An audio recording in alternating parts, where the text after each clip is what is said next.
Hey guys, this is OddOneGaming. This is going to be another Raid Shadow Legends video. So today we are on the main account, but before I talk about the subject that is at hand and the reason of this video, I just want to first say thank you Plarium for this anniversary pack. Where the hell is the free stuff? This one, thank you very much. Legendary book, 5-star chicken, chaos sword, and 1000 energy. Well, that's quite huge, especially for the fact that, after you collect it, it actually stays for 99 days, which is huge because, we can keep especially the energy for the next fusion that comes up. So, keep that in mind, guys. In case you're limited on resources, that 1000 energy can actually be quite useful. But enough of that. Let me show you actually what the reason why I'm making this video today, and it's again about Hydra. Before I do that, let me just make some space because I just realized that I'm like full of space. I need to level up some stuff in here. I'm randomly showing you random stuff. It's an interesting way to start a video, I guess, today. But I guess that's why I call myself the odd one. Like nothing's just a normal thing. I always have to do stuff. I always have to do things in an odd way. Okay, so now I made enough stuff. The reason why I needed to make some stuff is because I want to show you some builds. But before I show you the builds, let me show you exactly. This time it's gonna be different. I didn't record it, honestly. I just tested it out. I was testing it yesterday on stream. For those of you that were with me on the stream on Thursday, you know that I was trying to test out Sicia in Hydra clan boss. I was extremely excited when we got the guaranteed last week, the guaranteed event for her, because we all know, we all know that Sicia enables these types. So let me show you. Enables runs like this, so it's kind of insane for Spider, but at the same time I was like, I really think she's gonna be good for Hydra. So I said, okay, let me try her out, because again, if you're a regular of the channel, you know that I always try to build champions that have more than one use. So for example, Sicia, everybody knows she's insanely good for like Spider, and for an extra use, I'm not necessarily talking faction wars, but maybe in arena, maybe dungeon farmer, maybe clan boss, doom tower, whatever. Well, for her, like I said, I started looking for Hydra. So let me show you exactly. This is the key that I actually did. At the end of the day, how can I say this? It's it's not the most free-to-play friendly, but it's most of the champs that are here are replaceable, honestly. I mean, the reason and the way that I use this team, let's go and look at it like this. So let me move myself a little bit to the side, and let's just look simply at the damage that Sicia has done. I mean, look at this, guys. 11.4 million just by herself. That's freaking insane. The next second damage dealer is not who you would have expected, but it's Mordecai with 5.3 million damage.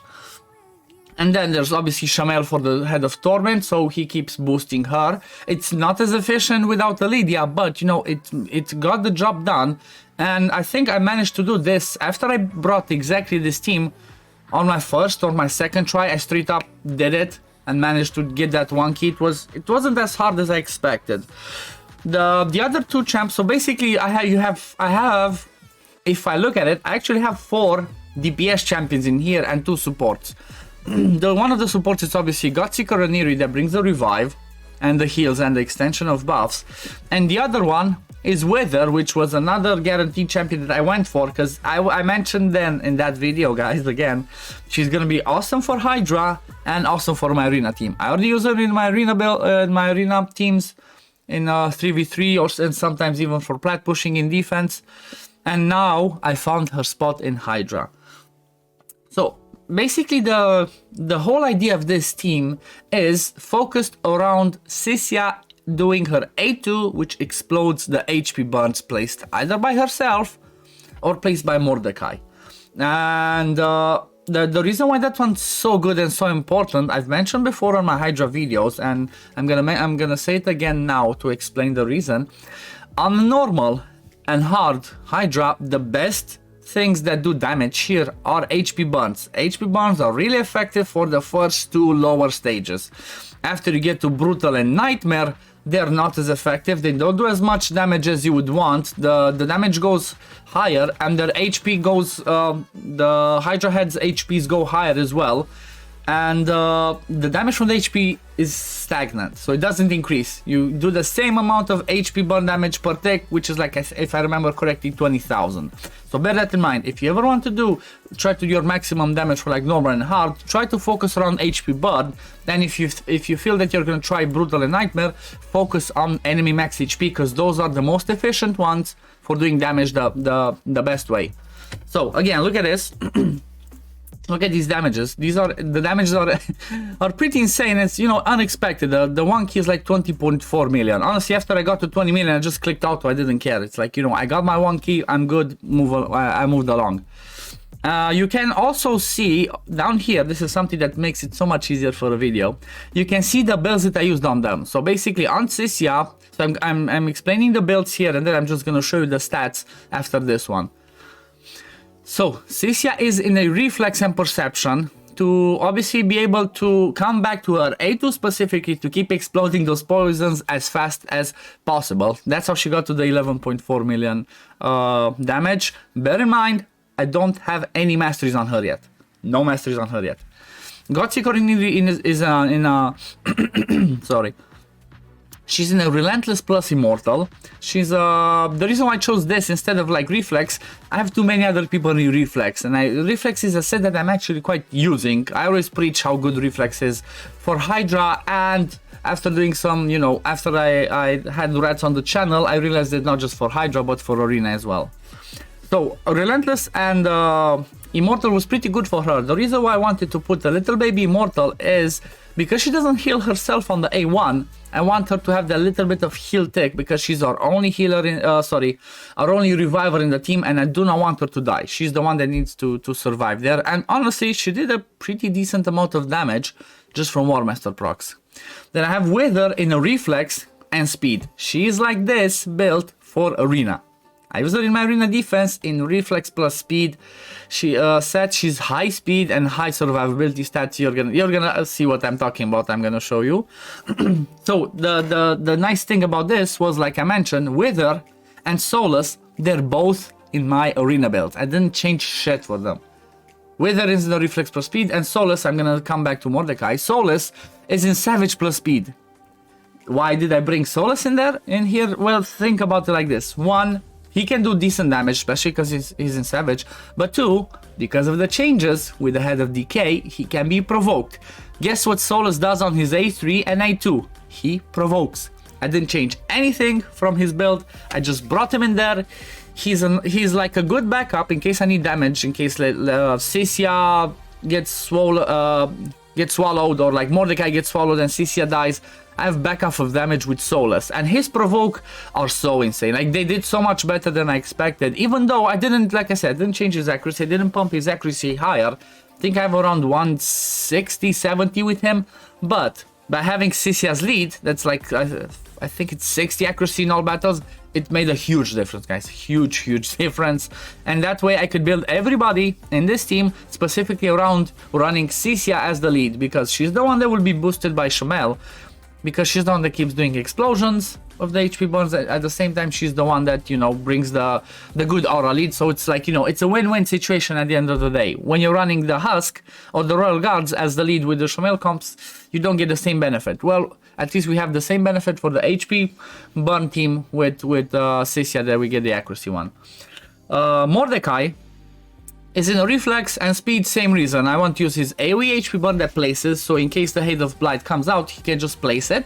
And I also honestly use his A2 a lot, because boosts our turn meter by 15%. That means we can go faster and faster, which is, you know, it's a crazy good thing.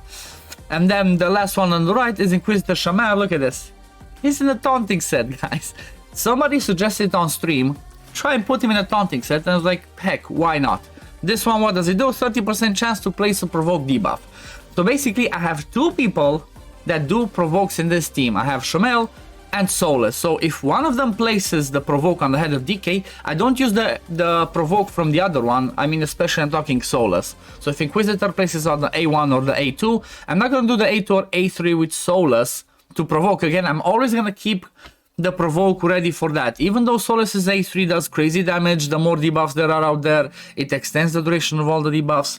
I usually try to keep it specifically for provoking the Head of DK. And honestly, I'm really happy with this team. It's done. Honestly, it's done better than I expected. The ways that you can change stuff around here is maybe instead of Solus, you could try and bring somebody else that doesn't provoke. Obviously, there's crazy options like, for example, maybe even War Chief. The disadvantage, I guess, with War Chief is that, okay, he steals buffs and places a provoke. He could be straight up provoker. I'm not sure how much damage he would do. Another one could be, again, another Void Legendary. Coronar, or like, I don't know, any other champions that bring you provoke and anything else in their kit you can use instead of Solus. You prefer to have somebody that has as many possibilities of provoking in their set as possible, or you just bring somebody that has only one skill or like two skills that do provoke, and you bring them in the Relentless and rely on not Relentless, Reflex or Relentless actually, and try to get to that provoke back. Let me think, another good option. Maybe even Sigmund, the High Shield, High Tower, High Shield, so whatever his name is. He can bring what? Strengthened shields, decrease attack on his provoke skill, so you know, he's replaceable.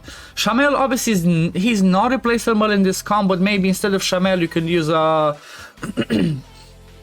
what's the name? Rector Drafts, or maybe Tatura. So somebody that brings the perfect veil in case you don't have a Shamel. I do not recommend the Duchess because she puts the block debuffs, and I didn't necessarily build people here with high enough resist to resist mischief. I build them with high enough resist to resist everything else. It's close to resisting everything on mischief. It happens sometimes, but it's not 100%. Mordecai, obviously, he can be replaced, I guess, with somebody else that does AoE HP burn. There's plenty of options. He's obviously really effective because he places it. He doesn't have to hit. Wither, honestly, I brought here just for extra survivability. She also brings increased defense. She also brings the cleanse, lots of continuous heals. So she can sort of like screw up if you're trying to do specific targeting for mischief. If you want to bring just one person that is your mischief target, Wither is not going to work. Because if somebody goes low, she puts every time she does her A1, she puts on continuous heal. So keep that in mind. Godseeker is obviously, like I said, a reviver. Honestly, maybe instead of Godseeker, you could even bring what's her name? Ursala. Ursala could do the same thing. She would also bring AoE decrease attack. She's not gonna bring the heal, so if you bring Ursala, I would need somebody else with heals on the side. And obviously Sicia is like, I'm not gonna talk about replacing Sicia because this is kind of showcase for her. So I spoke enough about the team. Let me actually show you the builds so you can see how I ran them. So like I said, Solus is pretty simple. These are here. Let me move myself on the other side. I'm just gonna go quickly show you the stats, show you the masteries, and move along because I already explained the reason behind the sets. These are his masteries. Like I said, standard arena masteries. Nothing changed for him. Then next one, let me see. Like I said, I make space so I could get the people out. Let's go Wither. Okay, Wither. These are her stats. Like I said, fast with lots of survivability in there. See, I didn't change any resist or accuracy for her. Just use her as it is. These are her masteries. Standard arena masteries. For like support champions and revivers. Then let's see, next one. Who was the next one? Inquisitor Shamel number 2. Like I said, taunting. This was a funny build. I was looking for taunting with high resist, with 100% crit rate, with distance speed, with survival. I was looking for everything. I barely had any taunting pieces, but you know, it worked. And you know, I guess I need to farm more taunting pieces because I guess taunting becomes important set now for Hydra. Like you could even build as a good idea. For example, if you have a Wither and you don't use her for arena, build her in a taunting set. She could always be the one provoking the head of DK. No masteries on my second Shamel, so I could even get some more damage if I got him in damage masteries, or I could get him in fearsome presence to get higher chance of provoking. But I'm not sure I'm gonna keep him always in taunting. Then let me see next one. Yeah, Mordecai. These are Mordecai stats. Like I said, I try to people that I build in reflex. I try to give as many refresh accessories as possible. I put 3, even though they're not the best. It's like, you know, they bring that 5% of proccing the refresh, which can be really helpful. Since it's so much RNG in Hydra, it's like, you know, try to bring some RNG of your own. These are again no masteries on Mordecai. Let me see who else was there. I always get like this. Okay, so I sold Showless. I showed Solus, Wither, Shamel, Mordecai. Oh yeah, what was the last one? Godseeker. Yeah, Godseeker. Like I said, Relentless plus Immortal. These are her stats. like I said, everybody see, most of the people that I built specifically for Hydra, I try to get them like 350 plus resistance. In order to resist, I think the head of Mischief on hard is actually 355, 370, something like that. So it's, you know, it's borderline working. Masteries, I have damage masteries for her with War Master down there, because, you know, she's support, but she does a little bit of damage with her War Master since she has the AoE on her A2. And then at the end, the main event, let me see, where is Sicia? Yes, Cicia's over here. Like I said, no masteries on her. Reflex plus perception, and again, 2 pieces of refresh, and these are her stats. Good enough speed, decent survivability, high resist, high accuracy. I could get even more survivability on her, that would be preferred, but I guess the advantage of the HP burn champions that we use for hard and normal Hydra is they don't need to be as crazy survivable if you bring healers alongside, because they don't hit as hard. The only one that can hit really hard is the head of Wrath. If that one comes, you have to control and kill it as soon as possible. But yeah, I've talked enough. I think this is oh yeah, and most of the people are booked, like either fully booked or booked where you want to. Like, she's booked on her A2 and A3, nothing on A1, because honestly I don't really care about this one. I care mostly about her A2. The nice thing about her A2 is not only does it explode HP burst, but it also brings decreased defense and weaken. So this can help for, you know, the raw hits damage and the War Master and Giant Slayers. She's an extremely good champion, honestly. Like, she's awesome, and I'm happy that I can use her, not just for Spider like I mentioned at the beginning. But this will be it for the video today, guys. I know that I talked a lot, but as always, Hydra is a really complex boss, and a really, you know, it always requires different things to bring along. It's so much more difficult and different than the Demon Lord clan boss, so that's why the videos for Hydra are so much longer, because I'm trying to explain this as much as I can and as better as I can, so that more of you out there, if you're trying to build and trying to tackle and beat the Hydra, you get more and more ideas. But this will be it for the video today, guys. Hope you enjoyed it, hope this is helpful for you, and I will see you in the next one. Peace, love, take care everyone, bye.